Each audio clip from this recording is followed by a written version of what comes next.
welcome back to blackdoctor.org. I am your host, of course, Ask Dr. Renee. And today, in case you didn't know, is World AIDS Day. So annually, World AIDS Day is December 1st.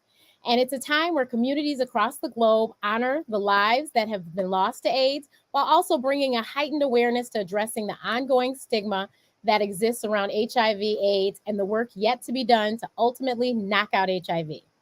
So first, I want you guys to notice we have a link in our post because we have an amazing article about knowing your status, because you have to know your status. I don't care if you are, how old you are, but if you are a sexual person, if you're having sex, if God forbid, are doing drugs, you need to know your status. So please make sure you read that article.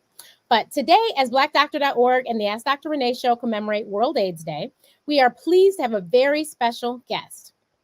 So in case you haven't seen the flyers everywhere. In 2008, he was chosen as one of People magazine's sexiest men alive.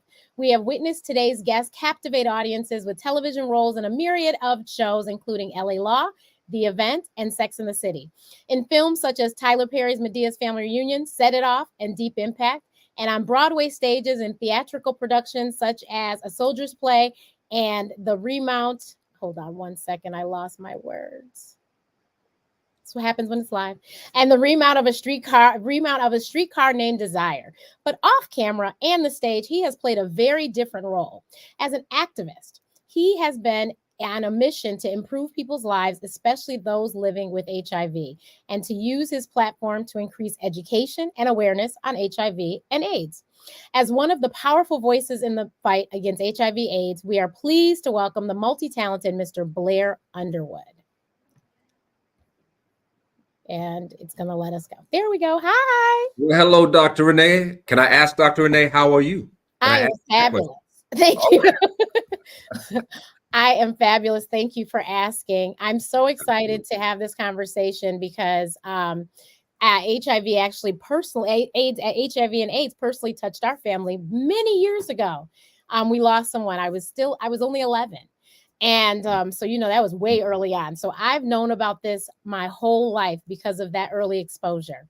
Mm-hmm. So and last year we had a show with Ray Lewis Thornton, whom I'm sure you're familiar with. She was on Essence Magazine, the first woman to come out as HIV positive. But I'm so excited to have this conversation, and we don't want to take up too much of your time. So we're going to hurry up and jump in. So welcome. Before the event begins, let me start by saying congratulations. For our audience, if you have not heard all the media buzz tonight, Blair will be receiving a Lifetime Achievement Award from AHF, the world's largest nonprofit public health organization that addresses treatment and prevention for HIV/AIDS in 46 countries. So that is a huge accomplishment. I think you're rather young to receive a Lifetime Achievement Award, but that's just So first, how does this feel to be receiving such an honor, especially from an organization like AHF that is such a global leader in this work? Well, it's humbling, of course, and it's exciting at the same time, but it's humbling more than anything. I'm very grateful. It's funny you say about a Lifetime Achievement Award, and I think about, I'm hoping this is like in the middle of my lifetime and not saying it's the end of my lifetime, because I felt the same way when they initially said that.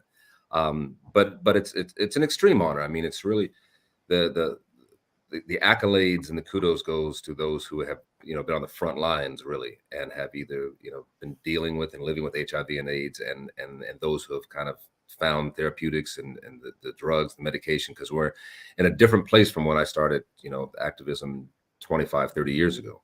And thank God. And thank God for that. Right.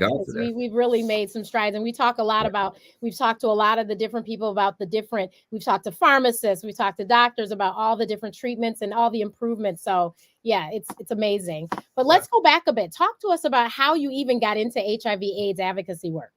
Well, it's never really touched my family closely like that, like you said, and God bless you for that, and your loved ones.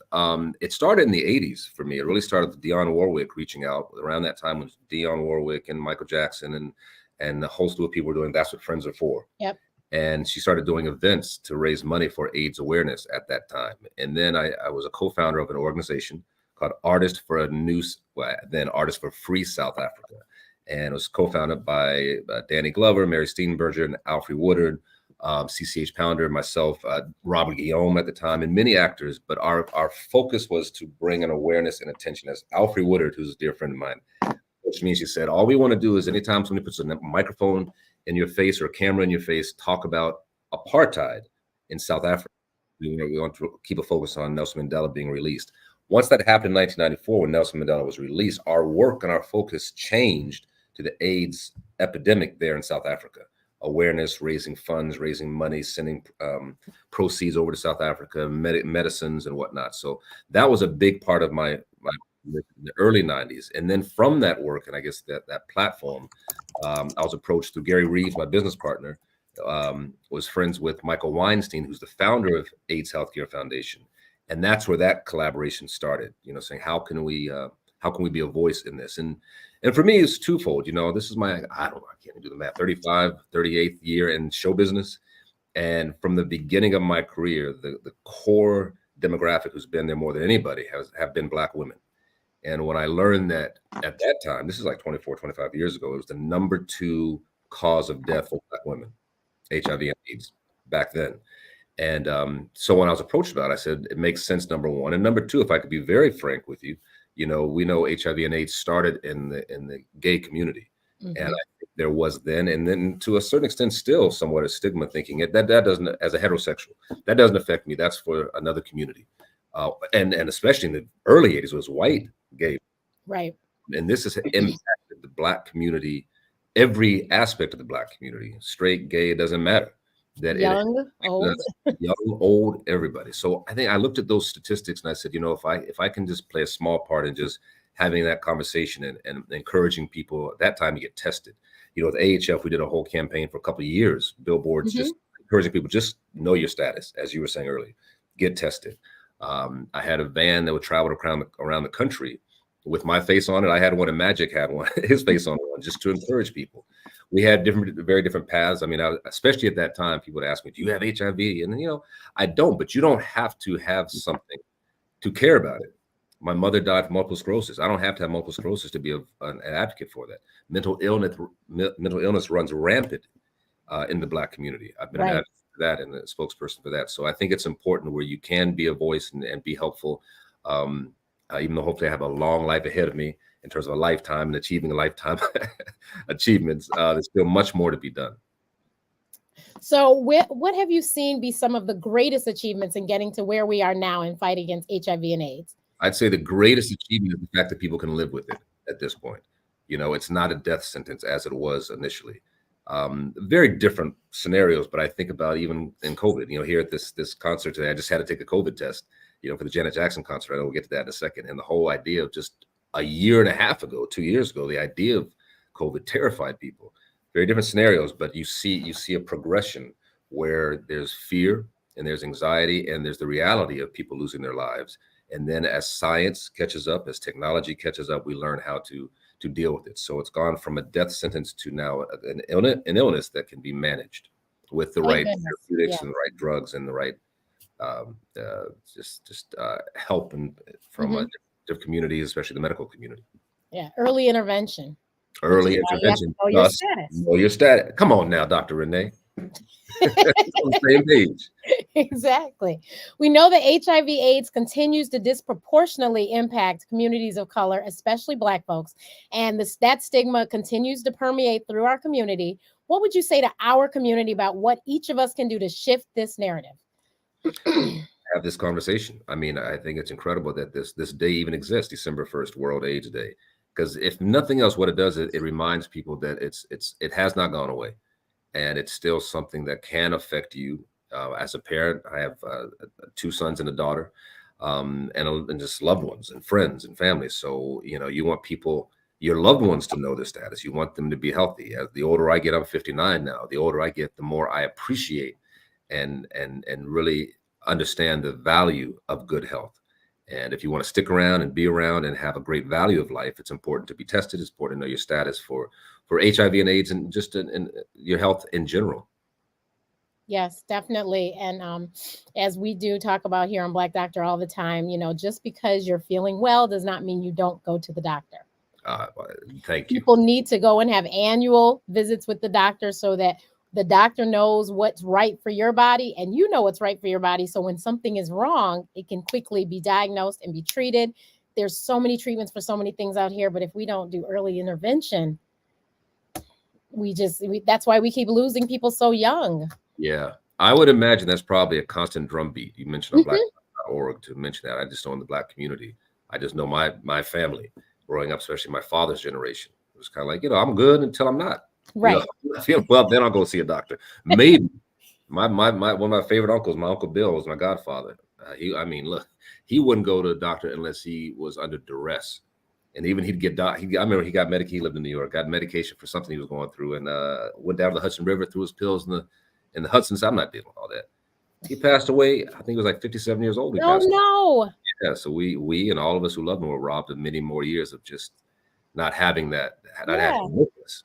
But it's that mindset, which is more of an older school mindset, but it definitely permeates our community. Right. And I encourage people, if you don't do it for yourself, please do it for your loved ones. They want to keep Thank you you. there. That's right.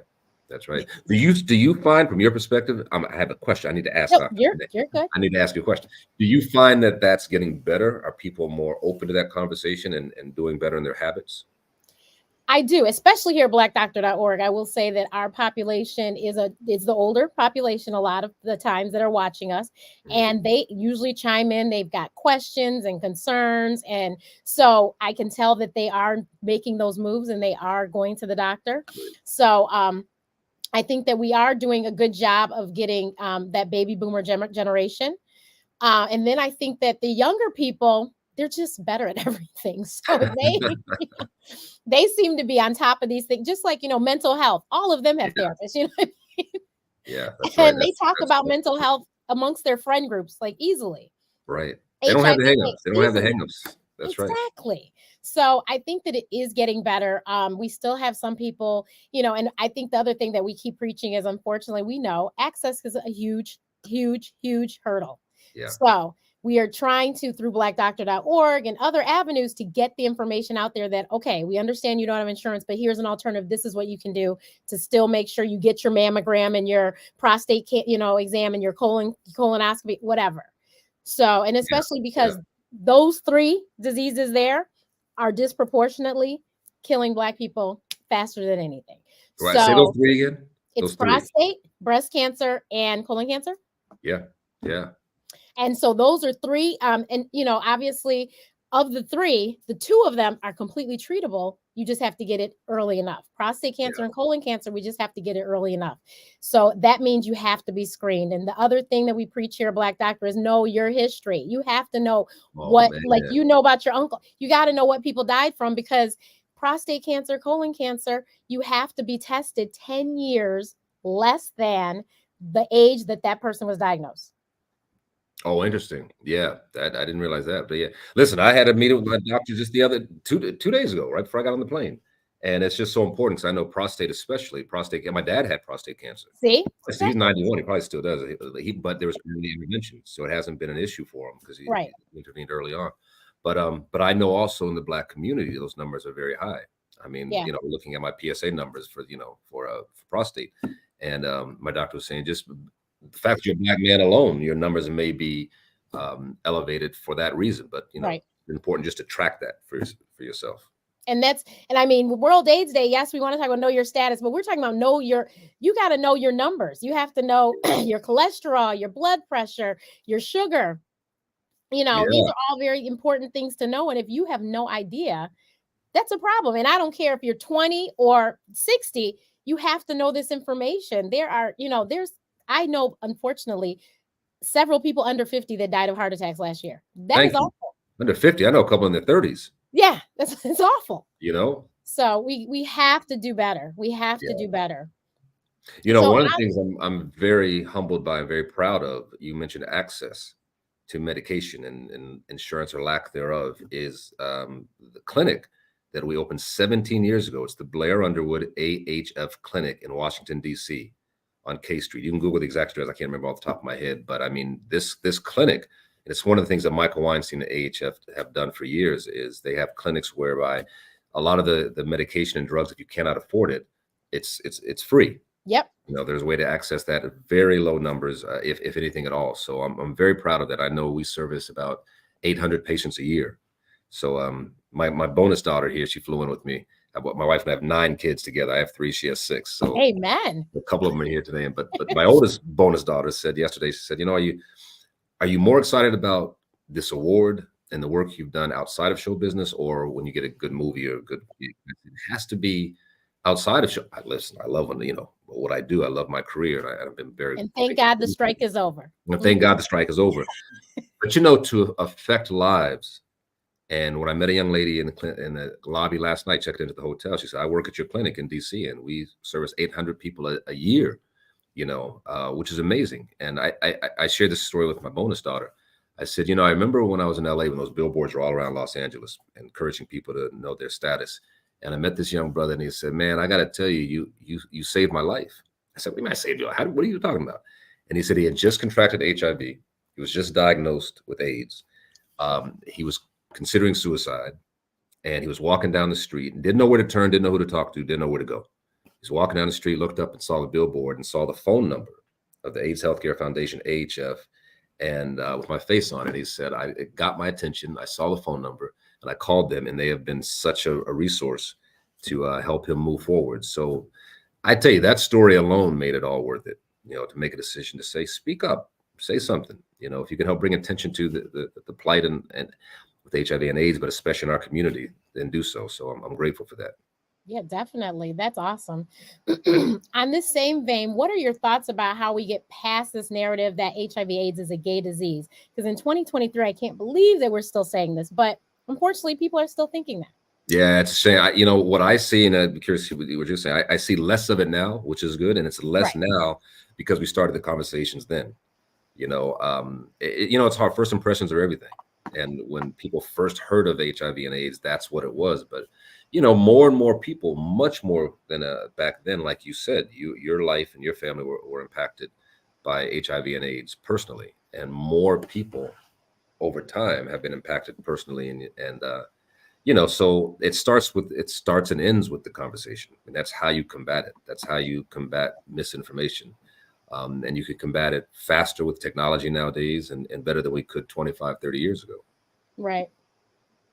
So going back to my earlier question on what role do you see the Black church playing in addressing HIV and AIDS? Well, listen, the Black church has always been just that hub of information, and that beacon of information. So I think it needs to continue to be that hub, and I think in many ways it still is.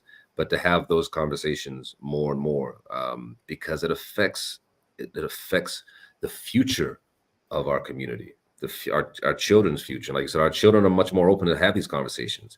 So they're much more savvy, and they're much less uptight about stigmatizing anything. They're free to talk about and do about anything. There's good and bad. There's a downside of that too. But the good thing is they're open to it. I think the Black church, especially the ones, you have many churches that are aging congregations, but especially the ones that are talking to and hitting these young people where they live, to have these conversations. And like I said, I found most young people are open to have open conversations about whatever it is out there. They're not as uptight and reluctant to look beyond themselves. And I think people don't realize that, when we talk about the older population, this is a conversation for them too, because you would be amazed how many STDs are being passed through those nursing homes. Oh, what? Now, see, that's interesting. The retirement community. What? So interesting. Yes. Yeah. Yeah. So this is definitely a conversation. Golden Bachelor. I did not. I watched the first episode and that was it. And I heard it ended last night, I guess, or this week. Yeah, we were watching it last night. But anyway, it's that whole conversation just about aging, the aging population and dating, and being sexually active and all of that. And that's a very real thing. I think there is that stigma that you get to a certain age and you stop wanting and desiring and even being physically and sexually active. But that's a lie out of the pit. And now you're telling me statistically, those numbers are a whole different dance. Interesting. Yeah, they because of their generation, all they thought of was, we can't get pregnant. But then wow. So STDs. Really noted. I remember that one. So I'm very glad that, there's a lot of talk going with them, and they're getting the word out, condoms being spread through these facilities and Yeah, all that. good, good. Yeah. Yeah. So one second. Okay.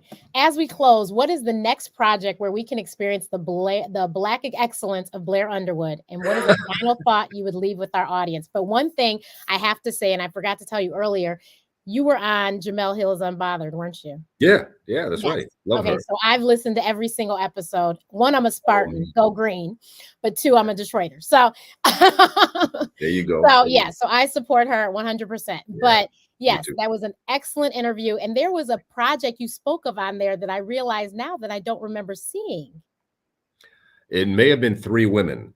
That's That probably was the it. next thing coming out, right? I just finished a film with Nicolas Cage, a horror film, my first horror film. So that should be out later in this year. But what you're referring to is Three Women, which Yeah, is wild. I mean, it basically, in the sounded it. show, basically Showtime did this. They produced the show, and then Stars. Showtime decided not to air it. Then Stars, STARZ, picked it up, and I don't have a release date for that yet. Okay. But yeah, no, in that show, I play one half of a couple that are polyamorous and basically swingers.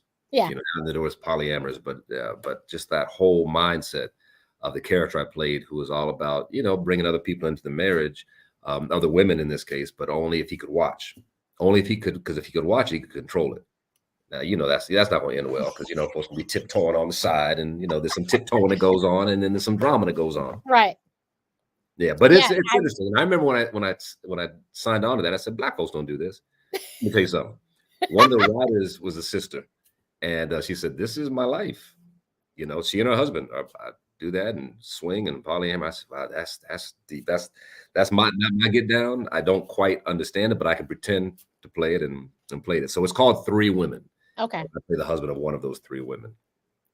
Perfect. I knew I forgot about it. And I was like, I meant to ask him about that. Yeah, Yeah. now keep an So eye. It's been on hold, but primarily because of the strike. Now the strike right. is over, and the actors can get out there and promote it. Hopefully, probably in the new year, they'll probably release it.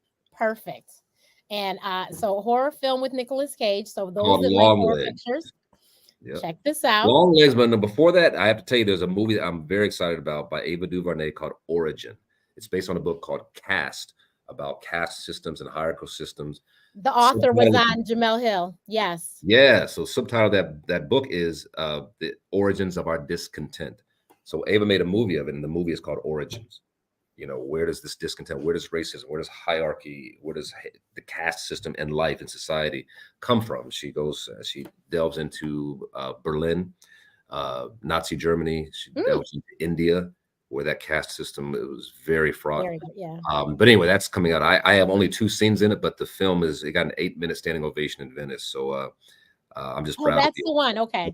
Yeah. So a dear friend of Amara and I works with Ava and was there in Venice, Mercedes Cooper. Oh yeah. I was during the strike, so nobody was there, but we heard about it. So it was right. Ava was there, of course. And man, I'm just so proud of her. We go way back, and she always said, "I'm gonna put you in everything I do." She said, "But you're never available." So this one, she said, "I got a small part, but it's pivotal."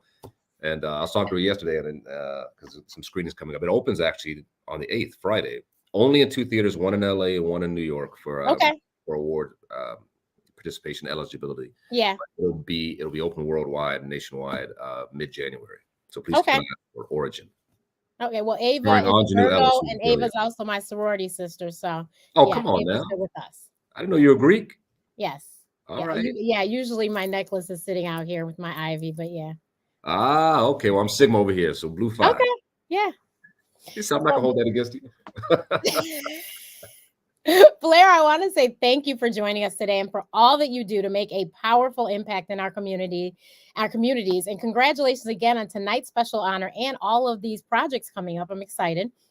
We want to thank our partners with the Black Leadership AIDS Crisis Coalition, known as BLACK, the HIV Vaccine Trials Network, HVTN, Faith Initiative, and a special thanks to the team at AHF.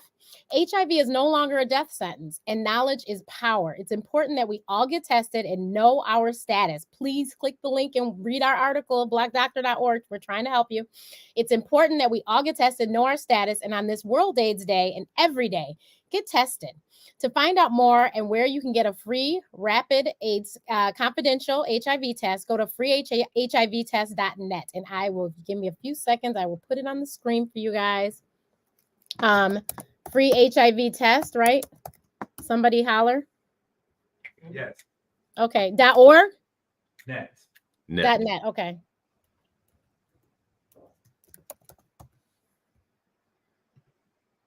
Did I get it? I have 2 dots, but I will fix that. So my eyesight's not what it used to be. I hate to admit it. Mine is neither. I hear you. Okay. freehivtest.net. And you can find out wherever you are where they're giving free tests. I know a bunch of people got free HIV tests and got free tickets to go see Janet tonight. I am bummed I am not in Texas, but I know our girl's going to do a great job. We'll be off the chain. I know. I can't wait to see on social media. I know it's going to be amazing. But thank you so much again for your time and for all your advocacy, because you know our people. When a celebrity gets attached, then they usually pay attention. So, I can sit here and preach and say, please go get, they have all these prophylactic drugs now. Go get PrEP, go get this. But I'm so glad that you're one of the faces, and I'm glad to hear about this clinic. There was a clinic close to where I live in Chicago. There's a clinic, and so I've been there, and it was really nice. And they have, it's AHF clinic, and yeah. Yeah. Oh, yeah. That's great. That's great. Well, thank you for your time. I appreciate all the work that you do and being a platform just to get valuable information out there. Thank you so much, everyone. I will see you again next week. Have a great one. Bye.